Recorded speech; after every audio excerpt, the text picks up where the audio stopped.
একটা ধারণা করে বসে আছে ইমান শিখা মানে ইমান তো ইমান, ওটার মধ্যে আমল আসবে করতে। ইমান শিখা মানে হলো, ইমান শিখাটার মানে হলো ইমানের আকীদাগুলো শিখতে হবে। ইমানের আকীদাগুলো, ইমানের দাবি দাওয়া কি ওটা জানতে হবে। ইমানের দাবি কি? আল্লাহ যা ফরজ করেছেন তা মানা, যা হারাম করেছেন ওটা ছাড়া, নাকি ওটা থেকে বেঁচে থাকা। হালাল হারাম, হালাল হারামের বিধিবিধান সীমারেখা মেনে চলা, নাকি এগুলো ইমানের অংশ। ইমানের ৭৭টা শাখা আমার জানা নেই, আমি ইমান শিখে ফেলেছি। কোরআন কি ফরজ করেছে, কোরআন কি হারাম করেছে আমার জানা নাই, কবিরা গুনার তালিকা আমার জানা নাই, ইমান শিখা হয়ে গেছে। এই ধারণা ঠিক নয়, এই ধারণা ঠিক নয়। আদব, ইসলামী আদব কত ব্যাপক জিনিস, এই বিষয়ে আমি কিছুই পড়ি নাই, শিখার চেষ্টা করি না, জানার চেষ্টা করি নাই, ইমান শিখা হয়ে গেছে। এক কথা যদি বলি ইমান শিখা কাকে বলে, এক কথা ইমান শিখা মানে হলো ফরজে আইন ইলম শিখা। কি ইলমের যে পরিমাণ শিখা ফরজে আইন, ওই পরিমাণ শিখা এটাকে বলে ইমান শিখা। ওটা সাহাবায়ে কেরাম বলেছেন যে আমরা আগে ইমান শিখি, পরে কোরআন শিখি। পরে কোরআন শিখা মানে ইমান শিখার মধ্যে কোরআন শিখা নেই আছে, ইমান শিখার মধ্যে নামাজ শিখা আছে। তো নামাজ পড়বেন কিভাবে, কোরআন শিখা ছাড়া? কোরআন তেলাওয়াত শিখতে হবে না? কোরআন শিখার একটা স্তর, ওটা তো ইমান শিখার সঙ্গে হয়ে যাবে। কোরআন শিখার একটা স্তর, হ্যাঁ, ইমান শিখার সঙ্গে কি হয়ে যাবে। এরপরে ভিন্ন ভাবে বলছেন তাআল্লামনাল কোরআন, আমরা কোরআন শিখেছি, এরপরে কোরআন শিখেছি। সেটা হলো ওই কোরআন শিখার অর্থ বুঝেন? আব্দুল্লাহ ইবনে ওমর রাদিয়াল্লাহু তাআলা আনহুমা, কার ছেলে? ওমর রাদিয়াল্লাহু তাআলা আনহুর ছেলে। তো বলাই হলো আব্দুল্লাহ ইবনে ওমর, ওমরের ছেলে আব্দুল্লাহ, ওমর ইবনে খাত্তাবের ছেলে আব্দুল্লাহ রাদিয়াল্লাহু আনহু। উনি সূরা বাকারা শিখেছেন কত বছরে? হ্যাঁ, 18 বছর, 8-10 বছর, যাই হোক, 8 বছর, 10 বছর, 18 বছর, যাই বলেন, মানে 1-2 বছর না, 3 বছর, 4 বছর, 5 বছরও না, 8-10 বছরে সূরা বাকারা শিখেছেন আব্দুল্লাহ ইবনে ওমর। ওটা হলো কোরআন শিক্ষা। এখন বুঝেন ওটা কি জিনিস? ওটা কি আপনি মনে করেন যে ওই নাজারা শিখছে নাকি? মুক্তবে যে নাজারা শিখে, মানে কোরআনের পাঠ শুদ্ধ করা, সেটা শিখেছেন? ওই কোরআন শিখে বললেন তাআল্লামনাল কোরআন, ওটা তাআল্লামনাল কোরআন, ওটা কি পুরো জিন্দেগির কাজ, ওটা পুরো জিন্দেগির কাজ। ওটা তো এক এক আয়াত শিখতে থাকবেন, গভীর থেকে গভীরে যাবেন। অনেক আপনার এক এক আয়াতের মধ্যে আল্লাহ তাআলা এত ইঙ্গিত দিয়ে রেখেছেন, ওই ইঙ্গিত বোঝার জন্য পিছনের তাফসীরগুলো দেখবেন, ওখানে পাবেন। আপনার জমানায় ঘটনা ঘটেছে, আপনার জমানার মুফাসসির যিনি, বিজ্ঞ আলেম যিনি, উনি যখন কোরআন পড়বেন, এই যে বর্তমান যে সমস্যা এখন দেখা যাচ্ছে, এটার সমাধানে এত অনেক কিছুর দিকে আল্লাহ ইঙ্গিত দিয়ে রেখেছেন, যেটা প্রথমে চিন্তা করলে সব সামনে আসে না। কোন প্রেক্ষাপট সামনে আসে, আচ্ছা এটারই তো বিধান আমরা তালাশ করছি, এটার বিধান তো থেকে নামা যাচ্ছে। তখন উনি আরো 10 আলেমের সাথে মুশাওয়ারা করবেন যে বিষয়টা এমন না, উল্টা বলবেন না। নতুন কোনো কথা তেলাওয়াত করার সময় মাথায় আসলেই এটা এত খুশি হইতে না যে আমি ঠিক বুঝেছি, আপনার বুঝ ঠিক আছে কিনা। আরো 10 জনের সাথে মুশাওয়ারা করেন, আরো 10 আলেমের সাথে কি করেন, মুশাওয়ারা করেন।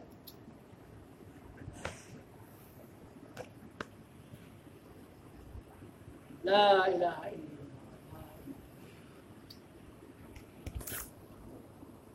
আল্লাহ রাব্বুল আলামিন আমাদেরকে এই মেহনতের সাথে এমন ভাবে যুক্ত হওয়ার তৌফিক দান করেন, যাতে এই মেহনতের মাধ্যমে মেহনত জিন্দা হয়, দিনও কি হয়, জিন্দা হয়। মেহনত জিন্দা, আমি খুশ, কিন্তু দিন জিন্দা হচ্ছে কি হচ্ছে না, এ নিয়ে আমার কোনো ফিকির নাই, কোনো মাথা কামানি নাই। হবে এটা। আরো 10 ঘর আছে, বাপ ইন্তেকাল করে গেছে, মিরাজ বন্টন করে না, সব বড় ভাইয়ের হাতে, ছোট ভাইদেরকে হক বুঝায় যায় না। বোনকে তো দেয় না, বোনকে তো দেয় না। 3 চিল্লা লাগালাম,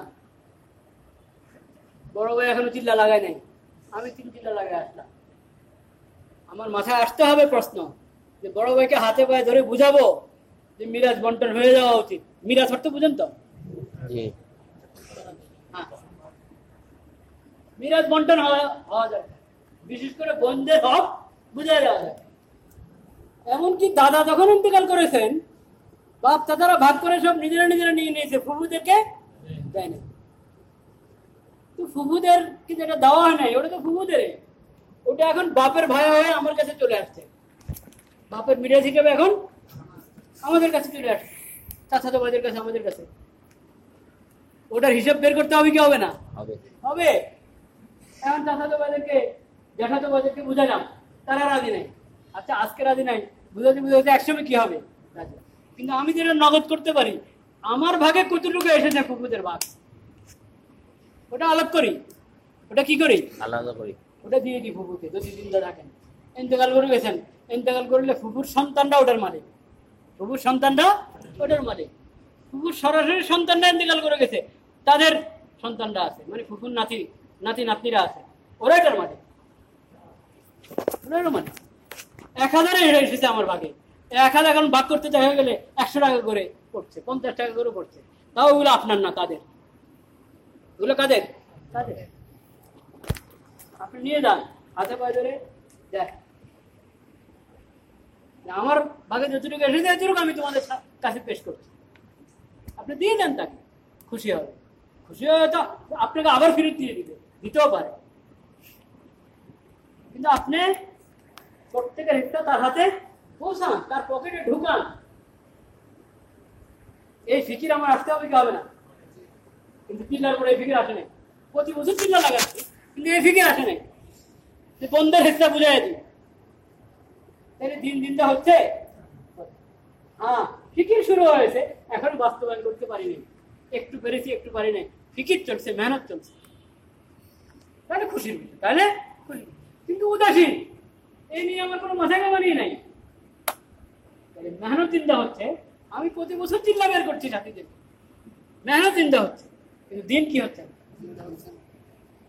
এই মেহনত মেহনত চিন্তা হবে, সঙ্গে সঙ্গে কি চিন্তা হবে? দিনও দিন হবে। এই সব কিছু পুরা নিজের জিন্দগিটাকে ইমানের জিন্দগি বানানোর ফিকির এবং মেহনত, বাস্তবমুখী ফিকির মেহনত হলে তাহলে ইনশাআল্লাহ এই মেহনত কামিয়ে হবে। আল্লাহ আমাদেরকে এই মেহনতের মধ্যে ওইভাবে যুক্ত হওয়ার জন্য হককে প্রাধান্য দেওয়া, বলেছি না? হককে প্রাধান্য দেওয়া অনেক গুরুত্বপূর্ণ। হক চিনবেন কি দিয়ে বলেন? কোনটা হক কোনটা বাতিল, কোনটা হক কোনটা হক না, এটা চিনার উপায় আছে তো? মাপকাঠি নাই? শরীয়ত দিয়েছে তো? কি দিয়েছে?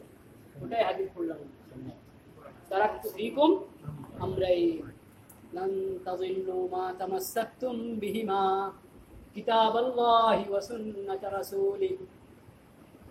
মুস্তাদরাকে হাকিম, মুয়াত্তা ইমাম মালিক, এরকম অনেক কিতাবে হাদিসটা আছে। তারাকতু ফীকুম আমরাইন, রাসূল করিম সাল্লাল্লাহু আলাইহি ওয়াসাল্লাম বলেছেন, দুটো জিনিস রেখে গেলাম তোমাদের কাছে, লান তাযিল্লু মা তামাসসাকতুম বিহিমা, যতদিন এই দুটাকে আঁকড়ে ধরবে ইনশাআল্লাহ তোমরা কি হবে না? গুমরাহ হবে না। লান তাযিল্লু, কখনো তোমরা গুমরাহ হবে না, কখনো গুমরাহ হবে না। কিতাব আল্লাহ,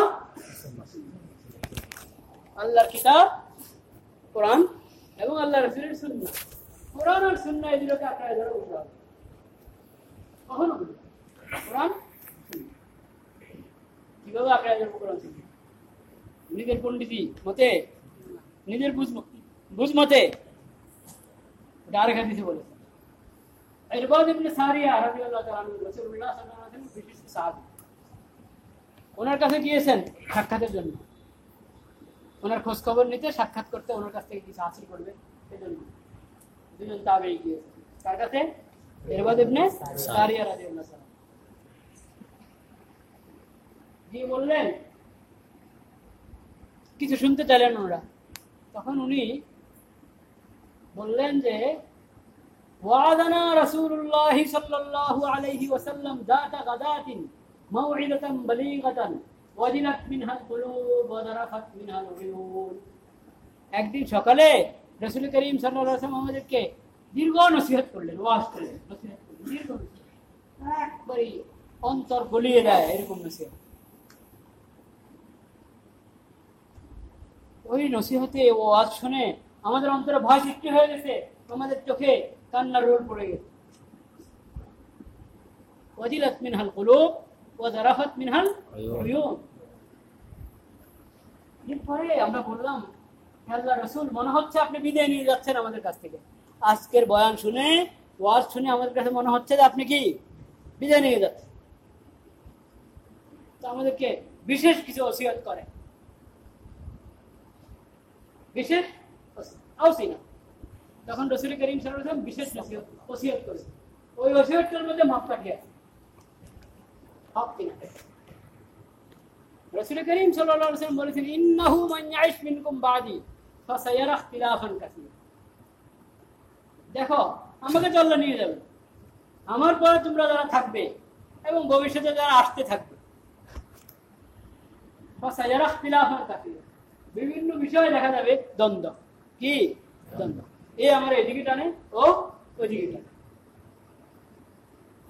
এই বলে এটা গ্রহণ করো, বলো না ওইটা গ্রহণ করো। তখন কি করবো? এটা মাপকাঠি না হক বিধান। এক একজন এক এক মতের, এক একজন এক এক পথের, এক একজন এক এক দিকে টানছে আমাকে, আমি কি করবো? রাসূল করিম সাল্লাল্লাহু আলাইহি ওয়াসাল্লাম বলেছেন, এমন হালাত হলে তো আলাইকুম বিসুন্নতি, আমার সুন্নাহকে আঁকড়ে ধরো, ওয়া সুন্নাতিল খুলাফায়ে রাশিদিন আল মাহদিয়িন মিন বাদি, আমার পরে যে খলিফা রাশিদগণ আসছেন, কয়জন? আবু বকর, ওমর, ওসমান, আলী রাদিয়াল্লাহু তাআলা আনহুম। আমার পরের খলিফা রাশিদদের সুন্নাহকে কি করো?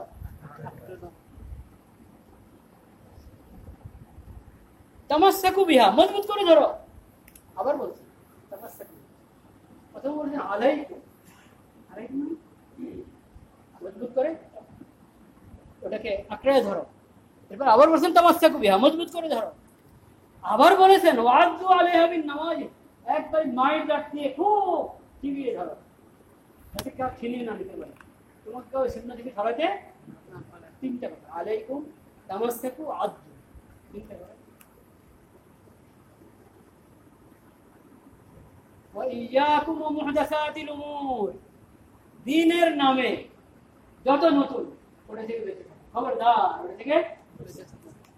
দ্বীনের নামে নতুন, দুনিয়ার নামে নতুন, যদি শরীয়ত বিরোধী না হয় চলতে থাকো, সমস্যা নেই। আগে মাইকে কথা হতো, মাইকে হয়, আগে পাখা ছিল, এখন আছে। আরো কত নতুন, আগে ছিল এখন যে হাতে হাতে রেকর্ড করছেন, ব্যবস্থা ছিল, বিশাল একটা নিয়ে আসতে হতো ট্যাপ রেকর্ডার, একসময় সেটাও ছিল না, নাকি? একসময় সেটাও ছিল না। দুনিয়ার নামে নতুন, যদি শরীয়ত বিরোধী না হয় ওটা নেওয়া, শরীয়তের বিধান অনুযায়ী কি করো, ওটাকে ব্যবহার করো। কিন্তু দ্বীনের নামে কোনো নতুন নেই। দ্বীনের নামে যা যা দ্বীনের দলিল, শরীয়তের যা দলিল, দলিল দ্বারা প্রমাণিত হবে। শরীয়তের দলিল যেটার পক্ষে নাই, নতুন করে উদ্ভাবন করলে তুমি, শরীয়তের দলিল নাই এটার পক্ষে, এমন নতুন থেকে কি করো? ইয়া, খবরদার, সতর্ক, সাবধান, ওটা থেকে বেঁচে থাকো। ফাইন্না কুল্লা মুহদাসাতিন বিদআহ ওয়া কুল্লা বিদআতিন দালাল, দ্বীনের নামে যত নব উদ্ভাবিত, শরীয়তের দলিল নাই, দলিল শূন্য, দ্বীনের নাম, অথচ নাম দেওয়া হচ্ছে দ্বীন, নাম দেওয়া হচ্ছে শরীয়ত, নাম দেওয়া হচ্ছে সিরাত, নাম দেওয়া হচ্ছে কি? সিরাত। ফাইন্না কুল্লা মুহদাসাতিন বিদআহ, যত নব উদ্ভাবিত আছে দ্বীনের নামে, উদ্ভাবন করা হচ্ছে, ওটার পক্ষে দ্বীনের কোনো দলিল নাই, ওটা কি? কুল্লু বিদআতিন দালালা, প্রত্যেক বেদাত কি? গুমরাহ। এখন তো বড় প্রশ্ন, হযরত মাওলানা সাহেব সাহেব ভুল কার না? ভুল তো সবার হতে পারে, ওনার ভুল হয়ে যেতে সমস্যা কি? কিন্তু ভুলে ভুলে পার্থক্য আছে কি নাই? একটা হলো গোমরাহির ভুল। কিসের ভুল? গোমরাহি। এই যে বলছে কুল্লু বিদআতিন, প্রত্যেক বেদাত গোমরাহি। অনেক গুমরাহির ভুল হয়ে গেছে হযরত মাওলানা সাদ সাহেব। আমরা যেটা হককে প্রাধান্য দিই, সাদ সাহেবেরও মহব্বত আমাদের অন্তরে আছে, হকেরও মহব্বত অন্তরে আছে। দুনো মহব্বত থাকবে কি থাকবে না? থাকবে। সাদ সাহেব দ্বীনের নিসবতে, তাবলীগের নিসবতে, আল্লাহওয়ালা খানদানের মানুষ, সেই নিসবতে ওনার সঙ্গে আমাদের মহব্বত আছে কি নেই? আগে তো ছিল, এখনো আছে, আমারও আছে। তবে শুনেন, মহব্বতের প্রয়োগ জানতে হবে। মহব্বতের প্রয়োগ জানতে হবে। যখন উনি হকের উপর, হেদায়েতের উপর, তখন মহব্বতের প্রয়োগ হলো মহব্বত করব, অনুসরণ করব। মহব্বত করব, অনুসরণ করব। যখন দেখা যাচ্ছে গুমরাহির কথা, গুমরাহির আচরণ এসে গেছে, এখন মহব্বত করব, অনুসরণ করব। তো এই মহব্বতের কি দাম হলো?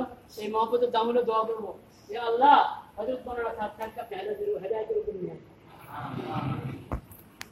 যারা তার জন্য বাড়াবাড়ি করে হেদায়েত ছেড়ে দিচ্ছে, তাদেরকে হেদায়েতের উপরে নিয়ে আসেন, তাদেরকে বাড়াবাড়ি থাকতে তৌফিক দান করেন। এই দোয়া করব। ওনার কোনো গীবত করবো না, ওনাকে গালমন্দ দিব না। মহব্বতের ফায়দা আছে কি নাই? আছে। মহব্বত এখনো থাকবে, কিন্তু মহব্বত আছে এই কারণে ইতাআত করব না। কারণ ইতাআত তো হবে হেদায়েতের ভিত্তিতে। হেদায়েত হবে কিসের ভিত্তিতে? এর মানে প্রত্যেক বেদাত গুমরাহি। এরকম কত বেদাত আবিষ্কার করেছেন মাওলানা সাহেব, অনেক বেদাত আবিষ্কার। একটা বেদাত সম্পর্কে বিস্তারিত আলোচনা করেছিলাম আমি মদিনা মুনাওয়ারা। পড়েছিলাম কথা, মদিনা মুনাওয়ারায়, মদিনা মুনাওয়ারা যেদিন রওনা, রাত্রে মদিনা মুনাওয়ারা বিমানবন্দর থেকে রওনা হবো, ওই দিন ধরেছে আমাকে আজকে রাত্রে, আজকে রাত্রে মাগরিবের পর একটা হাদিসের দর্শ হয়েছে। হাদিসের দর্শের শেষে প্রশ্ন তুলেছে মাওলানা সাদ সাহেব সম্পর্কে। আরে তো এখন এসার পর আবার করতে হবে। মসজিদে নববী বরাবরে দারে তাওবা আছে, দারে তাওবার 14 তলায়। ওখানে একটা কথা নিয়ে শুধু আলোচনা, একটা বিষয়, একটা বেদাত, একটা বেদাত। এটা কি হযরত কি বলেছেন সাদ সাহেব হুজুর? যে मुशावरा होता है किसमें? इंतजामी उमूर। मुशावरा होता है किसमें? इंतजाम। काम तो सीरत का ताबे है, काम वाले काम का ताबे है। मुशावरा वो तो होता है इंतजाम में, काम तो मंसूस है। সুন্দর কথা, যারা উর্দু বুঝেন নিশ্চয় কথাটার আকর্ষণ পেয়েছেন। কত সাজানো গোছানো কথা।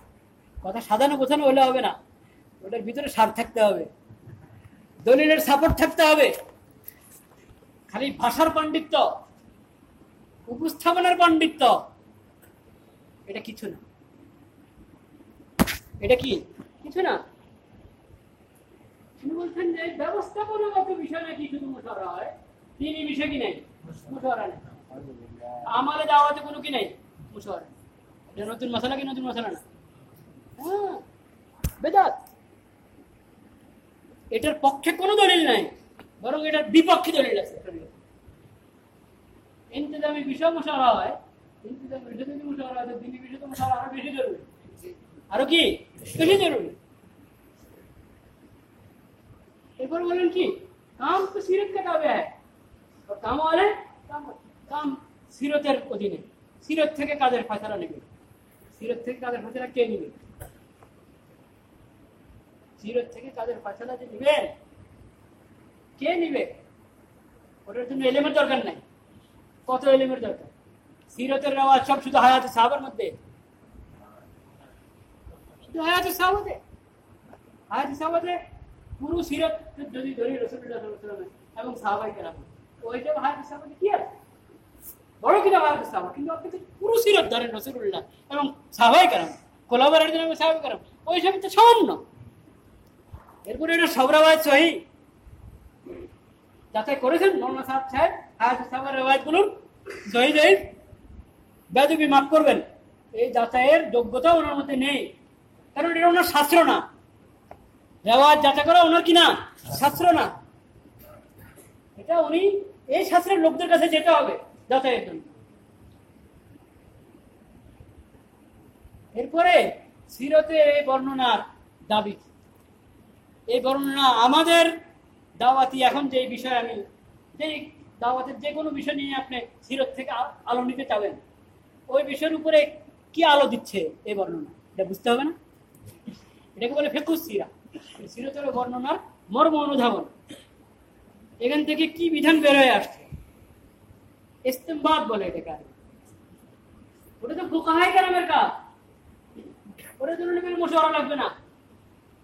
উনি ভেবেছেন যে সব রেডিমেড দেওয়া আছে। আরে সিরতের মধ্যে কি রেডিমেড জামা? সিরতের কিতাবের মধ্যে রেডিমেড জামা বানিয়ে দিয়েছে, আপনি জামা একটা নেবেন আর গায়ে দিবেন? ওখান থেকে তো নিতে হবে, নেওয়ার অনেক প্রক্রিয়া আছে। নেওয়ার জন্য অনেকগুলো ধাপ কি করতে হবে, অতিক্রম করতে হবে। ও সবগুলো ধাপ, যেটা যে ধাপ যে শাস্ত্রের বিশেষজ্ঞদের সাথে যুক্ত, তাদের শরণাপন্ন হতে হবে, তাদের সাথে মুশাওয়ারা করতে হবে। হযরত বলছেন যে মুশাওয়ারার কোনো কাজ নেই, এখানে মুশাওয়ারার দরকার নেই, মনে করছেন রেডিমেড আছে নিয়ে নিন। এই রেডিমেড নিয়ে নেওয়ার কারণেই উনি কি বলছেন, আমি কাজকে সিরতের উপরে উঠাতে যাচ্ছি। শুনুন না আমাদের একটা ভাইদের কথা, যে মৌলানা সাহেবের সাথে ইখতিলাফের মূল কারণ হলো উনি কাজকে সিরতের উপর আনতে যাচ্ছেন, আর অন্যরা চাচ্ছে কাজ চলবে মাশায়েখের তাজরিবার ভিত্তিতে। কিসের ভিত্তিতে? না, সিরতের ভিত্তিতে। বলেন নাউযুবিল্লাহ। মাশায়েখরা সিরত বাদ দিয়ে কাজ চালাচ্ছেন? ইলিয়াস রহমতুল্লাহ সিরত বাদ দিয়ে কাজ চালিয়েছেন? নাউযুবিল্লাহ। তো আপনি সবাই তো সিরতের অনুসারে চলবে, আপনি অতিরিক্ত কি যেটার কারণে আপনি বলছেন যে আমি কাজকে সিরতের উপর আনতে চাই? আপনার এখানে অতিরিক্ত কি, নতুন কি? এই অতিরিক্ত নতুন বিষয়টা হলো এটা যে একা একা করবে সব। কি একা একা? এই বিষয়ে সিরতের কি কি বর্ণনা আছে? যেমন তবাকাওয়ারি জোর মেহনত, তবাকাওয়ারি মেহনত, বুঝেন তো? কি বলেন আপনারা? তবকাওয়ারি জোর। এই যে তবকাওয়ারি মেহনত, এটা সিরত সম্মত না সিরত সম্মত না? যদি সিরতের সব বর্ণনা সামনে থাকে, তা আপনি বলবেন সিরত এটাকে ফরজও করে না, এটাকে হারামও করে না। এটা হতেও পারে, নাও হতে পারে। হলেও সমস্যা নেই, না হলেও কি নেই, হলে মুশাওয়ারার মাধ্যমে তরতিব মতে হবে। কখনো মুনাসিব মনে হলো যে এটা এইভাবে মেহনতের এখনো জরুরত নেই, হবে না, তবে মুশাওয়ারার মাধ্যমে। কি না একক ফায়সালা? হ্যাঁ, মুশাওয়ারা। উনি তবাকাওয়ারি জোর আগে ছিল, উনি বন্ধ করলেন। যদি এই কথা বলে বন্ধ করতেন যে এরা তো শরীয়ত ফরজ করে নাই, সিরত সুন্নত এটাকে কি করে নাই, ফরজ করে নাই, এতদিন চলছে ভালো, এখন এটার প্রায়োগিক ক্ষেত্রে বিভিন্ন জায়গায় সমস্যা দেখা দিচ্ছে আমাদের কারণে, তো এটা আপাতত মওকুফ থাকো, মুশাওয়ারা করেন। মুশাওয়ারা যদি তয় হয় যে এটা মওকুফ থাকো, মওকুফ থাকতো, কোনো দোষ ছিল না, কোনো কিছু না, কারণ এটা ফরজ না, কি না, ফরজ না, ওয়াজিব না, জায়েজ। এটাও একটা পদ্ধতি, এটাও একটা কি, এটার পক্ষ সিরতে কি আছে, দলিল আছে। তো ফরজ হওয়ার দলিল না, জায়েজ হওয়ার কি দলিল? আপনি বলেন যে না তওবাকাওয়ারি মেহনত এটা সিরত পরিপন্থী, এটা সিরত পরিপন্থী, সিরত এটাকে নিষেধ করেছে। হ্যাঁ, নিষেধ করেছে। এখন বয়ান যে দিল, বয়ানের মধ্যে সিরতের এক ঘটনার এক অংশ আরেক ঘটনার অংশ দুটাকে জোড়াতালি দিয়ে মাসালা আবিষ্কার, কাজকে সিরতের উপর আনছেন। আজকে কি এগুলোকে আপনাদের বুঝার বিষয় না ওলামায়ে কেরামের বুঝার? কেন এক পণ্ডিত হয়ে যাচ্ছেন ভাই, মাফ করে। আপনারা ফয়সালা করবেন হকের উপরে আছেন কি নাই, ওনার কোন কাজটা হক হচ্ছে, কোন কাজটা গলত হচ্ছে। আচ্ছা, বিষয় আলেমদের কি, আলেমরা তবলিগ কি বুঝে, আলেমরা তবলিগ কি বুঝে, আলেমরা তবলিগ কি বুঝেন, এই কথার অর্থ কি?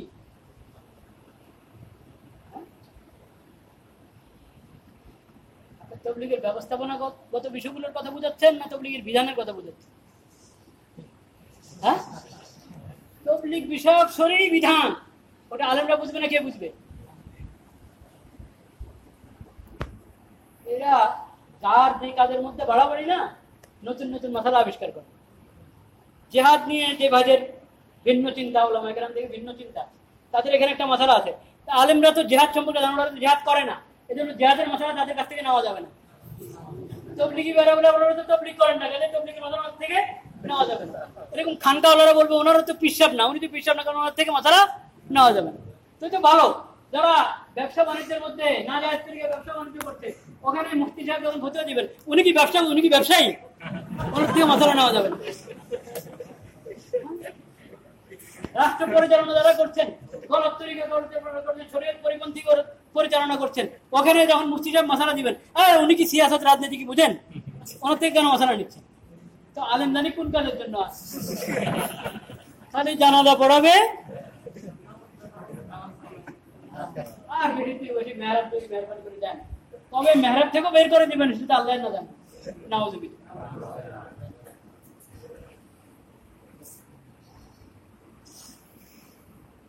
আরে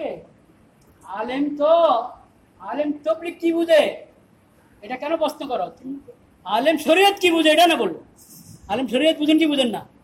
কোরআন হাদিস বুঝেন কি বুঝেন না? সিরাত সুন্নাত বুঝেন কি বুঝেন না? তোমার তবলিগ কিভাবে পরিচালিত হবে? তবলিগের বিধানগুলো কি হবে? তো সিরাত থেকে নিতে হবে, সুন্নাত থেকে নিতে হবে, কোরআন হাদিস থেকে নিতে হবে। তুমি যদি কোরআন হাদিসের মাহের হন, তাহলে তোমার তবলিগের ব্যাপারে মাসালা দিবেন না কেন? দিতে পারবেন না কেন?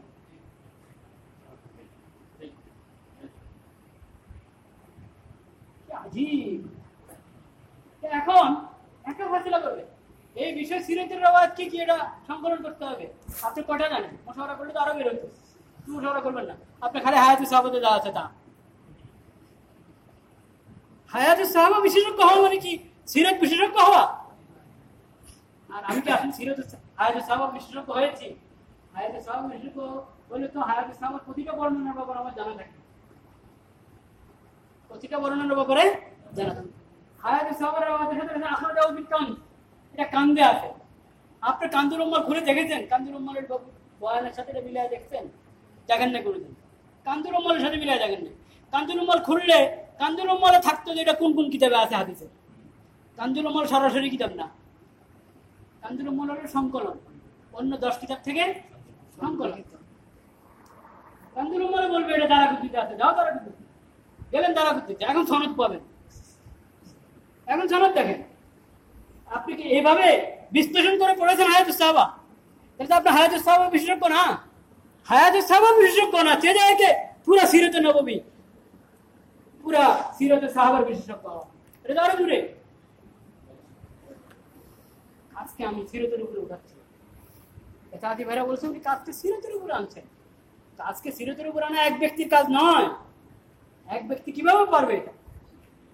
এটার জন্য তো যতগুলো ধাপ অতিক্রম করতে হয় সিরাত থেকে বিধান নেওয়ার জন্য, কাজের উসুল, কাজের আদাব, কাজের আহকাম নেওয়ার জন্য যতগুলো ধাপ অতিক্রম করতে হয়, এক এক ধাপের সাথে এক এক শাস্ত্রজ্ঞদের কি সব শাস্ত্রজ্ঞদের স্বর্ণ হতে হবে, তাদের মুশাওয়ারা নিতে হবে। আপনার মনে এগুলোতে কোনো মুশাওয়ারা নেই।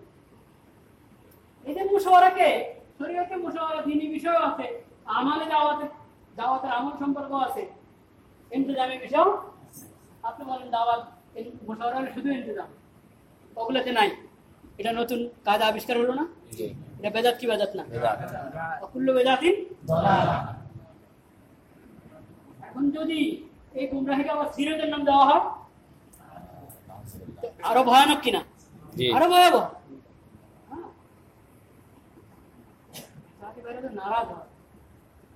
নারাজ হওয়ার বিষয় না, ভাববার বিষয়।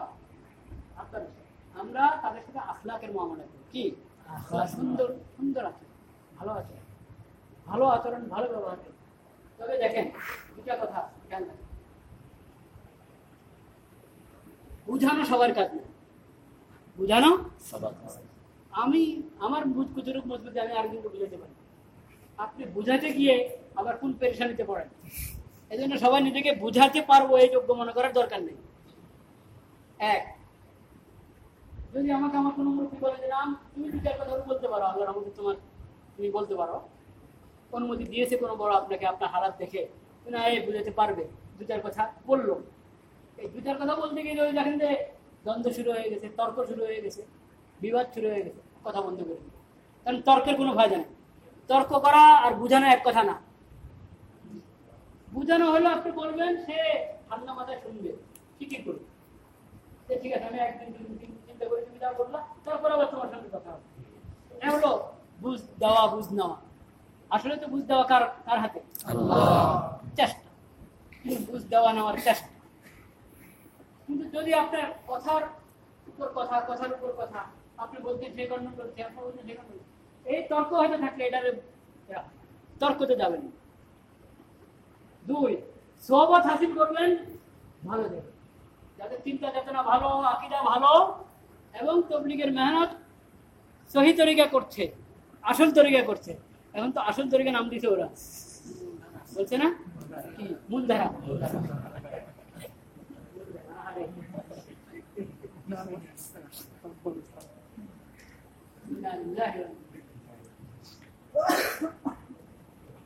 আমি সঙ্গ অবলম্বন করবো আর সহবত অবলম্বন করবো ভালো, যারা সহি তরিকা আছে তাকে ওনাদের সাথে ভালো আচরণ করব, কিন্তু ওনাদের সহবত হাসিল করতে যাবো।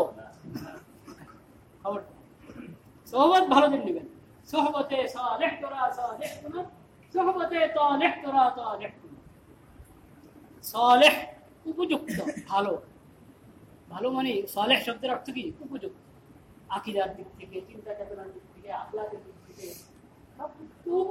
উপযুক্ত ব্যক্তি যে সে হলো সালেহ। সালেহের সহবত হাসিল করো, তাহলে কি হবে? ভালো, তুমিও সালেহ। তালেহ মানে খারাপ, তার সহবতে যাবে, তবে তার সাথে খারাপ আচরণ করবা, ভালো আচরণ করবো, হ্যাঁ, কিন্তু সহবত হাসিল করবো কাদের? সালেহ। সহবত ভালো আচরণ নাম দিয়ে সহবত ওইদিকে হাসিল করা শুরু করলে আমার ক্ষতি হতে পারে, তা আমি করবো। বাস, কথা অনেক হয়ে গেছে। এখন আমি তো ভেবেছি আমি গোড়ের দিকে আর টাকা নাও, উনি 8টা টাকা ছিলাম, এরপর আর টাকানো হয়নি, 8:15 হয়ে গেছে। 8টা শেষ করতে চেয়েছি, মুখতাসার তাশকিল হয়ে যাক আমার মনে হয় নাকি? হ্যাঁ, আমি আপনাদের সঙ্গে শাবান বা রমজানে বের হতে চেয়েছিলাম, কিন্তু অনেকগুলো দিনই কাজ, দিনই টাকাতে জমা হয়েছে, যে কারণে নগদ এখন বেরোতে পারছি না। কিন্তু আগামী রমজান আসার আগে আগে ইনশাআল্লাহ ওনাদের আমার চিল্লা লেগে যাবে, ইনশাআল্লাহ। আমি কিন্তু চিল্লাতে আসি, কিন্তু আপনারা আমাদের চিল্লাগুলোকে চিল্লা মনে করেন না, কারণ আপনারা ওই চিল্লা চিনেন না। তো আপনারা যে চিল্লা চিনেন পাবেন, ওটাই চিল্লা। আপনারা যে চিল্লা চিনেন ওই চিল্লা আমি লাগাবো ইনশাআল্লাহ। আমার নাম লেখেন, বাকি আগামী রমজানের আগে আগে পুরো করবো ইনশাআল্লাহ। এরপরে কোন কোন সাথী নাম দেখবো ইনশাআল্লাহ, যেটা পরে। এখন নগদটা ওটার জন্য নগদ, এখন নগদ নাম লেখায় ভাই। আমাদের সামনে ভাই বন্ধ আছে রমজান এবং